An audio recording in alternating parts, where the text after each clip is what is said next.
So hello नमस्कार मित्रों, केम छो? जय जवान ने जय किसान, हर हर महादेव। आज तारीख से 27/1/2026 અને હું વિડીયો બનાવું છું એ તારીખ 27/1/2026। આપણે ગયો જે વિડીયો બનાવ્યો હતો એના કરતાં 2-4 અઠવાડિયા પછી બધા વિડીયો બનાવું છું હું। જો મંડપ તૈયાર થઈ ગયો છે, એક મંડપ તૈયાર થઈ ગયો છે અને એક બાકી છે। જો તમે જોઈ શકો છો મિત્રો, કેટલો જોરદાર મંડપ આપણે તૈયાર કરી નાખ્યો છે કારેલીનો। અને આ બાજુ એક મંડપ બાકી છે, જો અડધો તૈયાર કર્યો છે, અડધો બાકી છે, બીજો તૈયાર કરવાનો બાકી છે, બીજો તૈયાર થઈ ગયો છે। આ છે કારેલીના છોડવા। હવે આપણે આજે એક નવી વાત કરવાના છે કે આપણે એક નવી સિસ્ટમ લાવ્યા છે આ ફેરાક, કે કારેલીના મંડપમાં આપણે જે કારેલીના છોડ હોય એ કેવી રીતના ચડાવવા।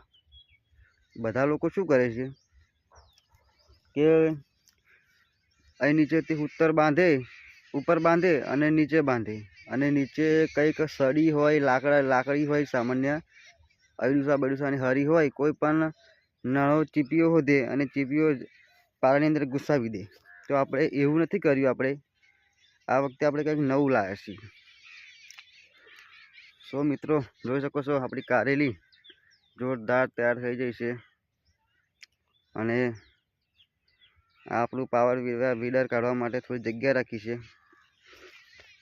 કેમ કે તકલીફ ના પડે આપણને।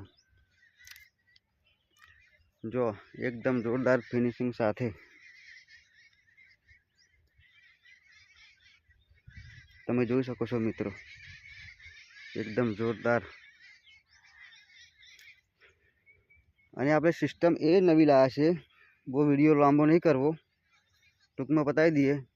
જો તમે આ સૂત્ર બાંધ્યું બરાબર, અને અહીંથી નીચે લાવો છો આમ, તો નીચે તમે સળી ઘાલતા છે, કોઈ પણ લાકડું નાનું ભાગીને અને તમે છોડવા જોડે રોપી દેતા છે।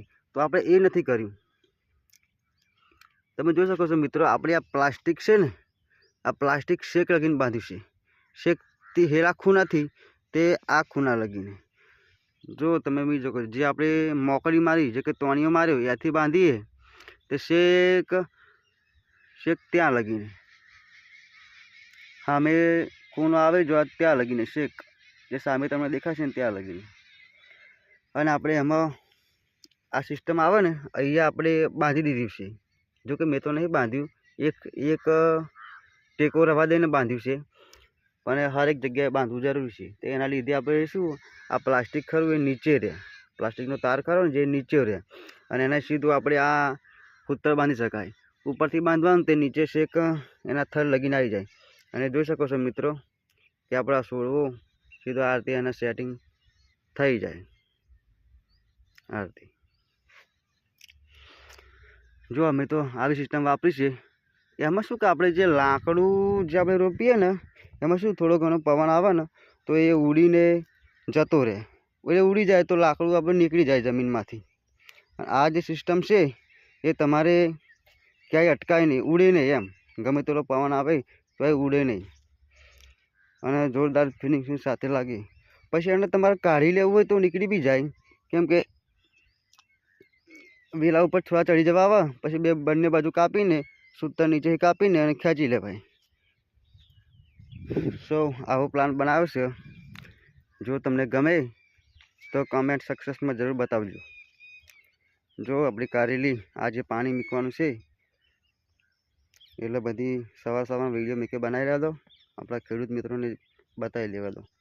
જો આ રીતના સેટિંગ કરીશું મેં નીચે એટલે શું લાકડું રૂપિયામાં ટાઈમ બહુ જતો હતો, આમાં ટાઈમ આપણો ઓછો જાય। એકદમ જોરદાર ફિનિશિંગ સાથે। અને જોઈ શકો છો મિત્રો, આપણો સામે આપણું મકાન છે, એ આના બાજુના ખાલિયામાં ભીંડા વાયેલા છે। ભીંડાનો વિડીયો આપણે બનાવીશું જરૂર, પણ થોડા મોટા થાય પછી બનાવીશું આપણે। તો જોઈ શકો છો તમે, જોરદાર ફિનિશિંગ સાથે આપણી કારેલી તૈયાર થઈ જવાની છે। ટૂંક સમયની અંદર બધે સૂતર બુત્તર લાગી જવું છે। અને આથી બી નવી સિસ્ટમ. તો ચલો ફરી મળીશું એક નવા વિડીયોની સાથે. જય જવાન જય કિસાન, હર હર મહાદેવ. કોઈ પણ તકલીફ હોય તો મને કમેન્ટ સેક્શનમાં જરૂર બતાવજો. હું એનો જવાબ તમને જરૂર આપીશ. 1-2 દિવસ લેટ આપીશ, પણ આપીશ જરૂર એમ, કેમ કે ટાઈમ આપણા જોડે નથી એટલા માટે. ચલો ફરી મળીશું એક નવા વિડીયોની અંદર.